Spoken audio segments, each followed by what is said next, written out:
Prenez garde à la manière dont vous écoutez. Ces mots sortis de la bouche de Jésus ne sont pas un simple conseil parmi tant d'autres. Ils sont une clé cachée que peu de croyants ont su saisir. Car il existe une guerre silencieuse qui se livre chaque jour, non pas dans les cieux visibles, mais dans l'espace secret de ton esprit, là où naissent les pensées, avant même que tu aies choisi de les penser. Tu crois que chaque idée qui traverse ton âme t'appartient, qu'elle vient de toi, qu'elle est le fruit de ta seule raison.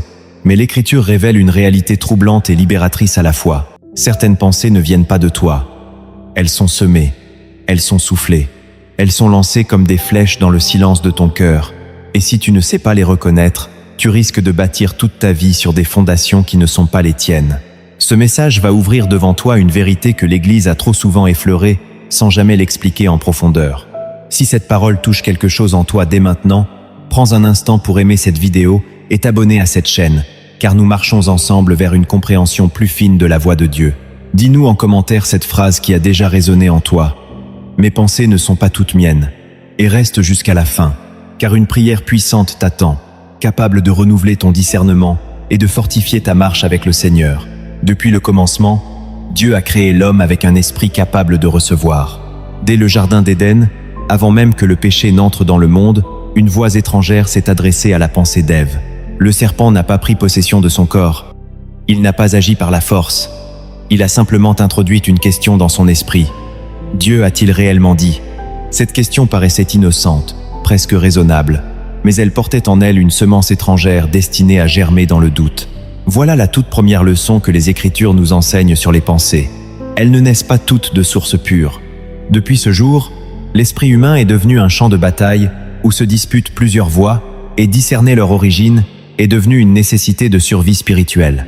L'apôtre Paul, dans sa lettre aux Corinthiens, parle ouvertement de cette réalité lorsqu'il évoque le combat spirituel qui ne se mène pas avec des armes charnelles, mais avec une puissance divine capable de renverser les forteresses, de détruire les raisonnements et toute hauteur qui s'élève contre la connaissance de Dieu, afin d'amener toute pensée captive à l'obéissance de Christ. Ce verset seul devrait bouleverser notre manière de comprendre notre propre esprit. Paul ne dit pas que certaines actions doivent être capturées. Il dit que ce sont les pensées elles-mêmes qui doivent être amenées captives. Cela signifie qu'il existe des pensées qui, si elles ne sont pas soumises, resteront libres de germer, de grandir et de produire un fruit contraire à la volonté de Dieu. Jésus lui-même, durant son ministère terrestre, a démontré à plusieurs reprises sa capacité à discerner l'origine spirituelle d'une pensée avant même qu'elle ne soit exprimée à voix haute.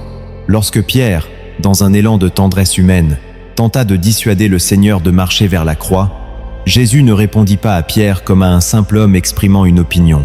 Il perçut immédiatement une origine plus profonde et déclara avec une autorité saisissante « Arrière de moi, Satan, tu mets en scandale, car tes pensées ne sont pas les pensées de Dieu, mais celles des hommes. » Ce moment est capital, car il révèle que même les paroles portées par un amour sincère peuvent être des véhicules utilisés par une influence spirituelle contraire, sans que la personne elle-même en ait pleinement conscience.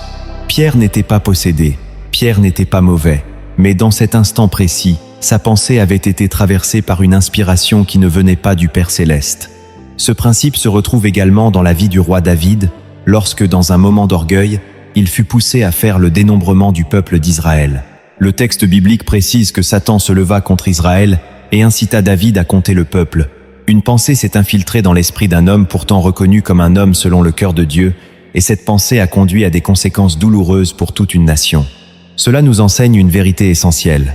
La maturité spirituelle, la proximité avec Dieu, l'onction et l'appel divin ne rendent pas automatiquement une personne imperméable aux pensées qui ne viennent pas d'elle-même ni de Dieu. La vigilance doit demeurer constante, quel que soit le niveau de foi atteint. Le prophète Ésaïe, quant à lui, révèle un autre aspect fondamental lorsqu'il proclame que les pensées de Dieu ne sont pas les pensées des hommes, ni leurs voix les voix du Seigneur, car autant les cieux sont élevés au-dessus de la terre, autant les pensées de Dieu sont élevées au-dessus des pensées humaines. Ce passage établit une distinction claire entre trois sources possibles de pensées. Les pensées qui viennent de Dieu, portant la marque de la sagesse, de la paix et de la vérité éternelle. Les pensées purement humaines, façonnées par l'éducation, la culture, la peur ou le désir. Et enfin les pensées inspirées par l'adversaire, conçues pour détourner, accuser, décourager ou détruire. Le croyant qui ignore cette distinction vit dans une confusion permanente, incapable de reconnaître d'où viennent réellement les voix qui traversent son esprit chaque jour. Le livre de Job illustre également cette réalité de manière saisissante. Job, un homme intègre et droit, se voit assailli non seulement dans son corps et ses biens, mais aussi dans son esprit, à travers les paroles de sa propre épouse qui l'encourage à maudire Dieu et à mourir. Cette suggestion, bien que sortie de la bouche d'une personne proche, portait une empreinte spirituelle que Job sut reconnaître et rejeter avec fermeté, déclarant que la bouche insensée ne devait pas dicter sa réponse face à la souffrance. Cet épisode démontre que les pensées étrangères peuvent aussi nous parvenir par l'intermédiaire de nos proches, sans que ceux-ci en soient nécessairement conscients ou animés de mauvaises intentions. Dans le Nouveau Testament, Jacques apporte une clarification indispensable en expliquant que chaque personne est tentée quand elle est attirée et amorcée par sa propre convoitise, et que c'est ensuite la convoitise, lorsqu'elle a conçu, qui enfante le péché. Ce processus décrit avec précision la manière dont une pensée extérieure, une fois accueillie et nourrie intérieurement, peut se transformer en désir, puis en action, puis en conséquence durable. Comprendre cette mécanique spirituelle devient alors une arme de protection essentielle pour quiconque désire marcher dans la sainteté et la liberté offerte par Christ. Ainsi, les Écritures posent un fondement inébranlable. L'esprit humain n'est jamais un espace neutre ni totalement isolé.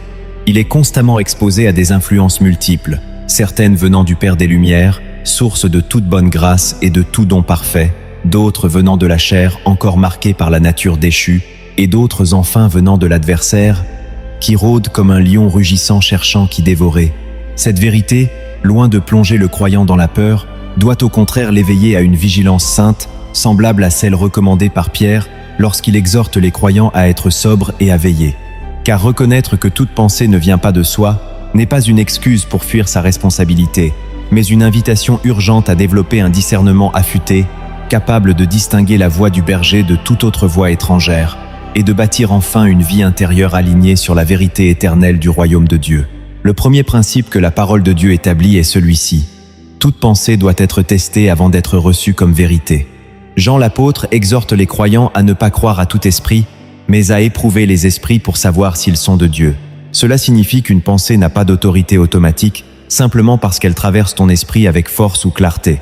Combien de croyants ont pris une impulsion soudaine pour une parole divine, sans jamais la confronter aux Écritures, ni à la paix intérieure que produit l'Esprit Saint? Demande-toi honnêtement, quand as-tu reçu pour la dernière fois une pensée sans jamais l'examiner? Le deuxième principe révèle que les pensées qui viennent de Dieu produisent toujours la paix, même lorsqu'elles bousculent. Le fruit de l'Esprit commence par l'amour, la joie et la paix. Et lorsque le Saint-Esprit parle à ton cœur, même pour corriger ou avertir, il ne laisse jamais un tourment permanent, mais une conviction qui conduit à la repentance et à la restauration. À l'inverse, les pensées qui accusent sans espoir, qui écrasent sans issue, qui répètent sans cesse la même condamnation, portent une empreinte étrangère à la nature du Père Céleste, qui corrige ses enfants avec amour et non pour les détruire. Le troisième principe s'appuie sur l'exemple de Jésus au désert, lorsque le tentateur lui présenta des pensées habilement déguisées en solutions raisonnables. Transformer les pierres en pain, se jeter du haut du temple, recevoir les royaumes du monde. Chaque suggestion semblait logique, voire spirituelle, car elle citait même les Écritures. Mais Jésus démontra que la source d'une pensée ne se juge pas uniquement à son apparence religieuse, mais à sa fidélité totale à la volonté du Père. Combien de suggestions dans ta propre vie se sont présentées avec des versets à l'appui, tout en te détournant subtilement du chemin étroit? Le quatrième principe enseigne que les pensées de découragement profond et de désespoir total ne viennent jamais de Dieu, car il est le Dieu de l'espérance, capable de vous remplir de toute joie et de toute paix dans la foi. Élie, après une victoire spirituelle éclatante sur le mont Carmel, fut assailli par une pensée si sombre qu'il demanda la mort sous un genêt. Dieu ne le condamna pas pour cette pensée, mais il ne la valida pas non plus. Il envoya un ange pour le nourrir, puis lui révéla sa présence, non dans la tempête ni dans le feu, mais dans le murmure doux et léger. Cela nous enseigne que même les plus grands prophètes peuvent être traversés par des pensées qui ne viennent pas de la source divine, et que la solution n'est jamais de s'y noyer, mais de revenir à la présence de Dieu. Le cinquième principe touche à la comparaison et à la jalousie, des pensées qui naissent souvent en observant la vie d'autrui. Caïn, avant de commettre l'irréparable, fut visité par une pensée de ressentiment envers son frère Abel. Dieu lui-même l'avertit directement. lui disant que le péché était tapi à la porte, désirant le maîtriser, mais que lui devait dominer sur lui. Ce passage prouve que Dieu offre toujours une fenêtre de discernement avant que la pensée ne devienne action et que la responsabilité de résister demeure entière. Le 6e principe révèle que certaines pensées viennent uniquement du poids de la chair fatiguée, sans intervention extérieure malveillante, simplement le fruit d'une nature humaine encore fragile. Paul lui-même confesse dans sa lettre aux Romains ce combat intérieur où il fait ce qu'il ne veut pas et ne fait pas ce qu'il veut. Reconnaître cette dimension évite aux croyants de sombrer dans une paranoïa spirituelle où chaque faiblesse serait automatiquement attribuée à une attaque extérieure, alors que la sanctification progressive de la chair fait aussi partie du chemin normal de la foi. Le 7e principe s'appuie sur la promesse que Dieu a donnée à ses enfants un esprit de puissance, d'amour et de sagesse, et non un esprit de timidité ou de crainte paralysante. Ainsi, toute pensée qui enferme dans une peur irrationnelle, qui paralyse totalement l'action juste, qui empêche d'avancer dans l'appel reçu, mérite d'être questionnée avec sérieux, car elle porte souvent la marque d'une influence contraire à la nature du Père, qui donne la liberté et non l'esclavage. Le 8e principe enseigne l'importance du renouvellement continuel de l'intelligence, comme le rappelle Paul aux Romains lorsqu'il exhorte à ne pas se conformer au siècle présent, mais à être transformé par le renouvellement de l'entendement. Cela implique une œuvre active et quotidienne. Lire la parole, prier, méditer, afin que l'esprit soit progressivement façonné pour reconnaître naturellement ce qui vient de Dieu. Sans ce renouvellement, l'esprit reste vulnérable, semblable à une terre non cultivée où toute graine, bonne ou mauvaise, peut s'enraciner sans discernement. Le 9e principe révèle que les pensées qui viennent de Dieu poussent toujours vers l'amour, même envers ceux qui ont blessé. Jésus, sur la croix, malgré la souffrance extrême, pria pour le pardon de ses bourreaux. Toute pensée qui pousse à la haine durable, à la vengeance méditée, à l'amertume nourrie jour après jour, s'éloigne du caractère du Christ, même si elle se justifie par une blessure réelle et légitime. Le 10e principe, enfin, établit que la prière et le jeûne demeurent des armes essentielles pour affiner le discernement spirituel. Jésus lui-même enseigna à ses disciples que certaines libérations et certains combats spirituels profonds ne s'obtiennent que par ces disciplines. Ainsi, celui qui néglige la prière régulière s'expose davantage à recevoir sans discernement des pensées étrangères, tandis que celui qui cultive une vie de communion intime avec Dieu développe une oreille de plus en plus sensible à la voix du berger, capable de distinguer instantanément ce qui vient de la vérité et ce qui vient du mensonge.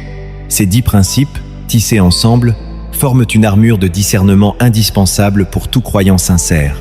Si cette parole nourrit ton âme en cet instant, prends le temps d'aimer cette vidéo et de t'abonner à cette chaîne, car ensemble nous construisons un espace de vérité et de vigilance spirituelle, essentiel pour cette génération assaillie de toutes parts par des voix contradictoires, cherchant à capturer son attention et son cœur. La première vérité rarement enseignée est celle-ci. Dieu permet parfois que certaines pensées troublantes traversent ton esprit, non pour te condamner, mais pour révéler ce qui est déjà caché dans les profondeurs de ton cœur. Jésus enseigna que c'est du cœur que sortent les mauvaises pensées, et non l'inverse.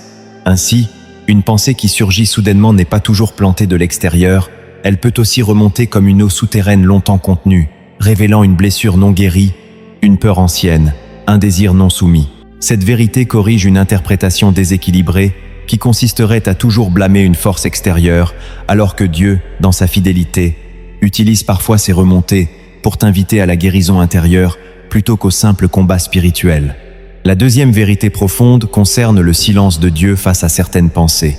Il arrive que le Seigneur ne réponde pas immédiatement lorsque tu cries pour obtenir un discernement clair, non par indifférence, mais parce qu'il façonne en toi une capacité d'attente qui affine la foi bien plus que la réponse elle-même. Le prophète Habacuc, confronté à des pensées d'incompréhension face à l'injustice, reçut cette instruction. La vision est encore pour un temps fixé, elle tend vers son terme, attends-la, car elle s'accomplira certainement. Ce silence apparent n'est jamais un abandon. Il est un espace sacré où la confiance doit grandir au-delà de la seule logique humaine. La troisième vérité, souvent négligée, révèle que les pensées les plus dangereuses ne sont pas toujours les plus violentes, mais les plus raisonnables en apparence. L'adversaire ne se présente pas toujours comme un lion rugissant visible, il se déguise parfois en ange de lumière, selon les mots mêmes de Paul aux Corinthiens. Ainsi, une pensée peut sembler sage, prudente, empreinte de bon sens spirituel, tout en éloignant subtilement du chemin de la foi véritable, en remplaçant la confiance en Dieu par une sécurité purement humaine. Corriger cette interprétation déséquilibrée signifie ne jamais juger une pensée uniquement sur son apparence de sagesse, mais toujours sur son fruit final. La quatrième vérité avancée touche à la répétition. Une pensée isolée n'a que peu de pouvoir, mais une pensée répétée, nourrie, méditée, finit par façonner l'identité entière d'une personne. Le livre des Proverbes déclare que tel un homme pense en son cœur, tel il est. Cela signifie que le combat spirituel autour des pensées ne se gagne pas uniquement au moment où une suggestion apparaît, mais dans la constance quotidienne de ce que l'on choisit de méditer. Beaucoup de croyants sincères s'épuisent à combattre chaque pensée isolée, alors que la véritable victoire réside dans la culture patiente d'une pensée nouvelle, ancrée dans la vérité, jusqu'à ce qu'elle devienne plus forte que l'ancienne. La cinquième vérité profonde révèle que Dieu utilise parfois des pensées inconfortables pour préparer une transition nécessaire. Avant chaque appel majeur dans les Écritures, une agitation intérieure précède souvent l'obéissance. Moïse ressentit un trouble profond devant le buisson ardent. Gédéon fut assailli de doutes avant de devenir libérateur. Marie elle-même fut troublée par les paroles de l'ange avant d'accepter sa mission. Cette vérité corrige l'idée fausse selon laquelle toute pensée dérangeante serait automatiquement mauvaise. Certaines sont des convocations divines déguisées en inconfort, destinées à réveiller une obéissance encore endormie. La sixième vérité, rarement abordée avec clarté, enseigne que le repos spirituel n'élimine pas totalement les pensées contraires, mais change la manière d'y répondre. Même après avoir été rempli de l'Esprit lors de son baptême, Jésus fut immédiatement conduit au désert pour être tenté. La plénitude spirituelle ne rend donc pas immunisé contre les assauts de pensée, mais elle donne l'autorité et la stabilité nécessaires pour répondre avec la parole plutôt qu'avec la panique. Cela libère le croyant d'une fausse attente selon laquelle une vie remplie de l'esprit serait exempte de toute pensée troublante. La septième vérité, peut être la plus libératrice, révèle que Dieu ne juge jamais une personne pour la simple apparition d'une pensée, mais pour ce qu'elle choisit d'en faire. Le combat n'est donc pas de vivre dans la culpabilité permanente à cause de chaque pensée indésirable, mais d'apprendre à la reconnaître, à la nommer devant Dieu, puis à la remettre consciemment entre ses mains. Paul enseigne clairement que la pensée charnelle est inimitié contre Dieu, mais il enseigne également que le croyant a désormais la pensée de Christ, une capacité nouvelle offerte par grâce, non par mérite, pour filtrer et transformer ce qui traverse l'esprit. Ces 7 vérités profondes, loin de compliquer la marche chrétienne, viennent au contraire l'alléger d'un fardeau souvent invisible, celui de croire que chaque pensée dérangeante est une preuve d'échec spirituel. Elles révèlent au contraire un Dieu patient, présent même dans le trouble, capable d'utiliser l'inconfort pour révéler, corriger, préparer et libérer. Elles corrigent aussi une tendance dangereuse dans certains cercles chrétiens à attribuer systématiquement toute pensée négative à une attaque démoniaque, oubliant la responsabilité personnelle et l'œuvre intérieure de sanctification, tout comme elles corrigent l'extrême opposé qui nierait totalement l'existence d'une réalité spirituelle influençant l'esprit humain. Le véritable équilibre biblique se tient entre ces deux excès. Reconnaître qu'il existe réellement des influences spirituelles capables d'introduire des pensées étrangères, tout en assumant pleinement sa responsabilité personnelle dans l'accueil, la méditation et l'action qui suivent cette pensée, c'est cet équilibre que Jésus lui-même a incarné parfaitement, jamais paralysé par la peur d'une pensée, mais toujours vigilant, toujours ancré dans la parole, toujours prêt à répondre avec autorité douce et ferme à la fois. Vivre selon cette sagesse, c'est cesser de fuir son propre esprit dans la terreur, pour au contraire apprendre à le gouverner avec la présence constante du Saint-Esprit, jusqu'à ce que chaque pensée captive soit véritablement amenée à l'obéissance de Christ, non par la force humaine, mais par la grâce qui transforme de l'intérieur. Comprendre une vérité spirituelle ne suffit jamais si elle ne se traduit pas en pratiques concrètes et quotidiennes. La première application essentielle consiste à instaurer un temps régulier d'examen intérieur devant Dieu, semblable à la prière du psalmiste qui demandait au Seigneur de le sonder et de connaître son cœur, d'éprouver ses pensées et de voir s'il existait en lui une voie de perversité afin de le conduire sur la voie éternelle. Cette prière n'est pas un acte ponctuel, elle devient une discipline, un rendez-vous quotidien où l'on invite le Saint-Esprit à éclairer ce qui se cache dans les recoins de l'âme, avant même que les pensées ne se transforment en paroles ou en actions. Prendre 5 à 10 minutes chaque matin pour poser cette question simple, « Seigneur, montre-moi d'où viennent mes pensées aujourd'hui », peut progressivement transformer toute une vie intérieure. La deuxième application concrète repose sur la mémorisation active des Écritures, car Jésus lui-même répondit à chaque tentation par une parole précise tirée du texte sacré. Un esprit rempli de la parole devient un filtre naturel, capable de reconnaître instantanément ce qui s'accorde avec la vérité divine et ce qui s'en éloigne. Il ne s'agit pas d'accumuler des connaissances théoriques, mais de graver des vérités vivantes dans le cœur, prêtes à surgir au moment précis où une pensée contraire se présente. Choisir chaque semaine un verset à méditer profondément, à répéter, à prier, jusqu'à ce qu'il devienne une réalité intérieure, constitue une arme d'une puissance insoupçonnée contre la confusion mentale. La troisième application touche à la nécessité de nommer ouvertement une pensée devant Dieu, plutôt que de la laisser flotter dans le silence intérieur. Beaucoup de croyants portent des pensées destructrices depuis des années, sans jamais les avoir formulées consciemment devant le Seigneur, par peur, par honte ou par habitude du silence. Or, la lumière ne peut chasser ce qui reste caché dans l'ombre. Apprendre à dire simplement, dans le secret de la prière, voici la pensée qui m'habite. Je ne sais pas d'où elle vient, mais je te la remets, constitue un acte d'humilité qui ouvre la porte à la délivrance et au renouvellement. La quatrième application concerne la vigilance dans les entrées de l'esprit, car ce que l'on regarde, ce que l'on écoute et ce que l'on fréquente façonnent inévitablement les pensées qui surgissent ensuite.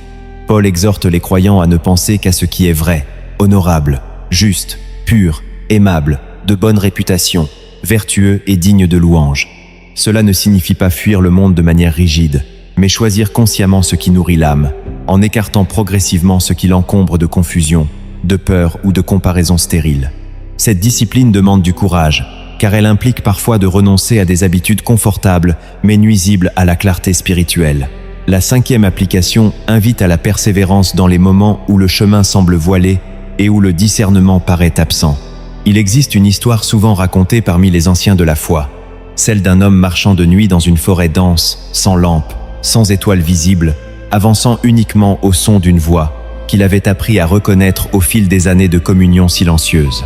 Ses pieds trébuchaient parfois, ses yeux ne distinguaient rien devant lui, mais son oreille, entraînée par des années de prière fidèle, savait reconnaître la voix du berger au milieu de 1000 autres bruits de la forêt. Cet homme n'avançait pas parce qu'il voyait clairement, il avançait parce qu'il avait appris à faire confiance à une voix plus ancienne que sa propre peur. Cette image illustre exactement ce que Dieu appelle chaque croyant à devenir. Non pas une personne qui exige de tout comprendre avant d'avancer, mais une âme qui reconnaît la voix familière du Seigneur, même dans l'obscurité la plus totale, et qui choisit de lui faire confiance plutôt qu'à la panique de l'instant. La sixième application concrète concerne la communauté et le conseil spirituel. Les proverbes enseignent que dans le grand nombre de conseillers se trouve la sagesse, et qu'un homme seul, livré uniquement à ses propres pensées, s'expose davantage à l'illusion ou à l'erreur. Partager une pensée persistante avec une personne mûre spirituellement, un pasteur, un ancien digne de confiance, permet souvent de recevoir un éclairage extérieur salutaire, capable de confirmer, ou au contraire, de désamorcer une influence trompeuse que l'isolement aurait laissé grandir sans contrôle. La septième application touche à l'endurance face à l'échec apparent. Il arrivera, malgré toute la vigilance acquise, que certaines pensées trompeuses réussissent temporairement à s'installer et à influencer une décision. Cela ne signifie jamais que la grâce de Dieu a disparu, ni que la relation avec lui est brisée définitivement. David lui-même, après avoir cédé à des pensées qui l'ont conduit loin de la droiture, revint vers Dieu avec un cœur brisé et contrit, et reçut non seulement le pardon, mais une restauration profonde de sa joie et de son intégrité intérieure. Cette vérité doit encourager plutôt que décourager. La marche spirituelle n'exige pas la perfection instantanée, mais une disposition constante à revenir, encore et encore, vers la source de toute vérité. La huitième application invite à cultiver une attente patiente de la transformation, car le renouvellement de l'entendement, comme toute croissance vivante, ne se produit jamais instantanément, mais progressivement, à travers des saisons de fidélité répétées. De même qu'un arbre planté près des cours d'eau ne porte pas son fruit en un seul jour, mais après des saisons de racines profondes, ainsi l'esprit renouvelé se façonne à travers la répétition fidèle de la prière, de la parole et de l'obéissance quotidienne, jusqu'à ce que le discernement devienne une seconde nature plutôt qu'un effort constant. Vivre selon ces applications concrètes, ce n'est pas simplement acquérir une technique spirituelle supplémentaire, c'est entrer dans une relation vivante et quotidienne avec le Dieu, qui connaît chaque pensée avant même qu'elle ne se forme complètement, et qui désire ardemment conduire son enfant vers une liberté intérieure totale, loin de la confusion, loin de la peur, loin de l'illusion, pour marcher enfin dans la clarté paisible réservée à ceux qui apprennent, jour après jour, à reconnaître la voix douce et ferme du bon berger, au milieu de toutes les autres voix qui cherchent à captiver leur attention. Arrivé à ce point du chemin, il devient impossible de continuer à vivre comme avant, comme si chaque pensée qui traverse ton esprit portait automatiquement ton propre sceau. Tu as vu, dès le commencement, que le jardin d'Éden lui-même fut le théâtre d'une pensée étrangère glissée avec subtilité dans le cœur d'Ève, et que depuis ce jour, l'esprit humain est devenu un territoire disputé, un lieu sacré que Dieu désire habiter pleinement, mais que d'autres voix cherchent sans cesse à infiltrer. Tu as entendu Paul déclarer avec autorité que toute pensée doit être amenée captive à l'obéissance de Christ, et tu as vu Jésus lui-même discerner en un instant l'origine spirituelle d'une parole prononcée par Pierre, révélant que même l'amour humain peut, sans le vouloir, devenir le porteur d'une inspiration contraire à la volonté du Père. Tu as marché à travers les 10 principes qui t'enseignent à tester chaque pensée, à reconnaître la paix véritable qui accompagne la voix de Dieu, à te méfier des suggestions habilement enrobées de raisonnements religieux, à refuser le désespoir total, à surveiller la comparaison et la jalousie naissante, à distinguer la fatigue de la chair d'une attaque extérieure, à rejeter la peur paralysante, à renouveler continuellement ton intelligence par la parole, à privilégier toujours l'amour même envers ceux qui blessent, et à t'appuyer sur la prière et le jeûne comme armes essentielles de discernement. Tu as ensuite plongé plus profondément encore, découvrant que certaines pensées troublantes remontent du cœur lui-même pour révéler une guérison nécessaire, que le silence de Dieu façonne une confiance plus grande que toute réponse immédiate, que l'ennemi se déguise parfois en sagesse apparente, que la répétition fidèle d'une pensée façonne l'identité tout entière, que l'inconfort précède souvent un appel véritable, que la plénitude spirituelle ne supprime pas la tentation, mais donne l'autorité d'y répondre, et enfin, que Dieu ne condamne jamais l'apparition d'une pensée, mais regarde ce que le cœur choisit d'en faire. Tu as enfin reçu des clés concrètes pour vivre cette révélation au quotidien, l'examen intérieur devant Dieu, la mémorisation vivante des Écritures, la formulation ouverte de chaque pensée devant le Seigneur, la vigilance dans ce que les yeux regardent et ce que les oreilles écoutent, la persévérance dans l'obscurité à l'image de celui qui marche de nuit en reconnaissant la voix du berger, le conseil sage d'une communauté fidèle, l'endurance face à l'échec passager et la patience nécessaire à toute transformation véritable et durable. Maintenant, il ne reste plus qu'un pas à franchir, celui de la décision. Une révélation qui demeure uniquement dans l'intelligence sans jamais descendre dans la volonté ne produit aucun fruit durable. C'est pourquoi, en cet instant précis, incline ton cœur devant le Seigneur et prononce intérieurement cette prière, non comme une formule mécanique, mais comme un cri sincère venu du plus profond de ton âme. Seigneur Jésus, je reconnais aujourd'hui que je ne suis pas seul maître de chaque pensée qui traverse mon esprit.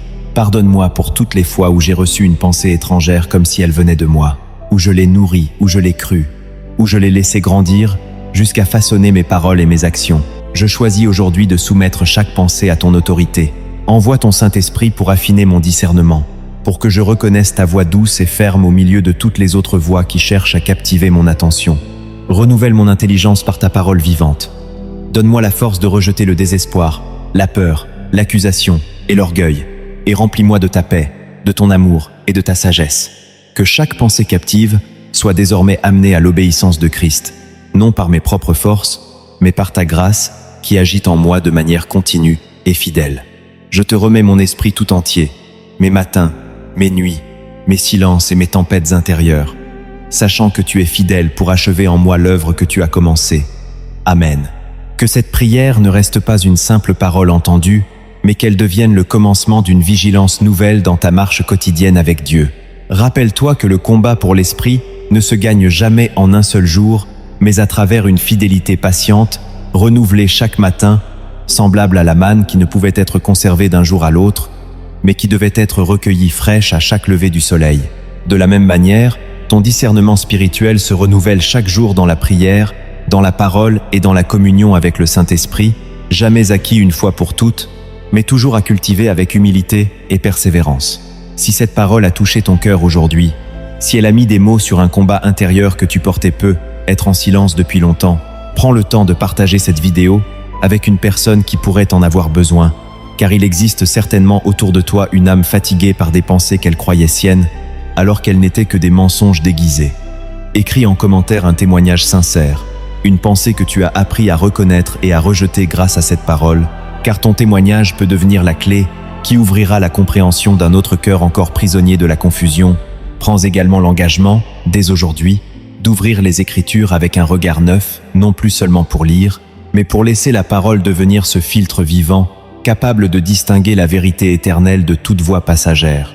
Rappelle-toi enfin que tu n'as jamais été destiné à vivre dans la confusion permanente, ni dans la peur de ton propre esprit.